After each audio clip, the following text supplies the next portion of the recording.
ব্যতিক্রমী সূচনা, রাজনৈতিক উত্তাপ আর গুরুত্বপূর্ণ আইনি সিদ্ধান্ত সব মিলিয়ে ত্রয়োদশ জাতীয় সংসদের প্রথম অধিবেশন 12 মার্চ থেকে 30 এপ্রিল।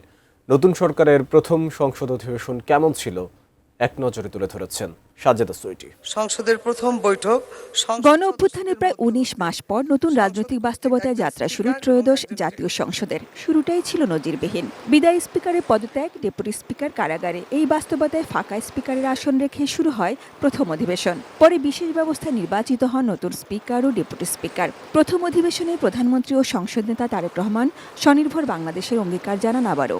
আজকের এই সংসদ বাংলাদেশের জনগণের সংসদ। এদিনে সবচেয়ে আলোচিত ঘটনা ছিল রাষ্ট্রপতির ভাষণ। সংসদে তিনি ঢোকার সময় প্ল্যাকার্ড হাতে দাঁড়িয়ে যান বিরোধী দলের এমপিরা। স্পিকারের আহ্বান উপেক্ষা করেই চলে তাদের বিক্ষোভ। হট্টগোলের মধ্যে ভাষণ শুরু করেন রাষ্ট্রপতি মোহাম্মদ শাহাবুদ্দিন। এর কিছুক্ষণের মধ্যে ওয়াকআউট বিরোধী দলের। আপনাদের সবাইকে জানাই আন্তরিক অভিনন্দন ও শুভেচ্ছা। 5ই আগস্ট ফ্যাসিবাদ মুক্ত নতুন গণতান্ত্রিক বাংলাদেশের সূচনা হয়। এভাবে পুরো অধিবেশন জুড়েই ছিল রাজনৈতিক উত্তাপ আর আইনগত কার্যক্রম। অন্তর্বর্তী সরকারে জারি করা ১৩৩ অধ্যাদেশ চুলচেরা বিশ্লেষণ করে অধ্যাদেশগুলোর বিপরীতে বিল পাশ হয়েছে ৯১টি। অধিবেশন জুড়ে জুলাই জাতীয় সনদ, গণভোট আর মুক্তিযুদ্ধ ইস্যুতে বারবার উত্তপ্ত হয় সংসদ। জুলাই সনদ নাকি আননেসেসারি, এমন ধরনের কথাও তারা বলেছেন। আমরা বলছি অক্ষরে অক্ষরে বাস্তবায়ন করব। এর মধ্যে শুভঙ্করের ফাঁকি দেখলেন কোথায়? বৈশ্বিক জ্বালানি সংকটও ছায়া ফেলে অধিবেশনে। জ্বালানি নিয়ে আলোচনা ও সংবিধান সংশোধনে বিরোধী দলকে নিয়ে আলাদা বিশেষ কমিটি গঠনের সিদ্ধান্ত আসে। এর মাঝেই নতুন সদস্যদের সংসদের নিয়ম কানুন শেখানো ছিল আরেক লড়াই। অনেক সদস্য সংসদে টেলিফোনে কথাবার্তা বলেন, কেউ কেউ আবার টেলিফোনটিকে এইভাবে ঢেকে কথা বলেন।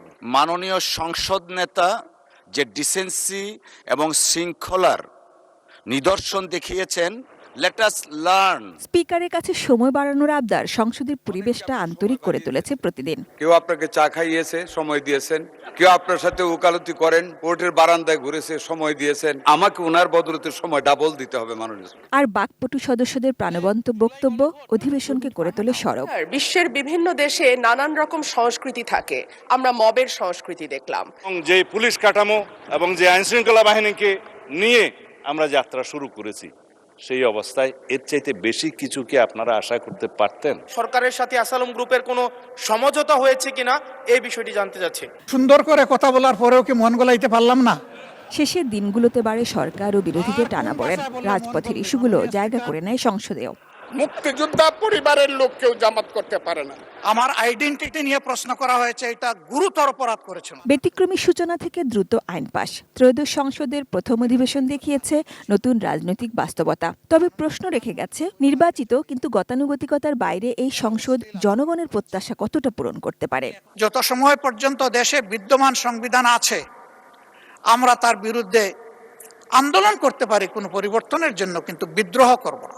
এই যে চেয়ারটা আপনি দেখছেন, এই চেয়ারটিতে বসলে মানুষ স্পিকার প্রতি মুহূর্তে মনে হয় যে আগুনে তপ্ত হিট আসছে মানুষ স্পিকার। ত্রয়োদশ সংসদের প্রথম অধিবেশনের সমাপ্তি ঘোষণা করছি। Sajeda Sweety, ATN news, Dhaka.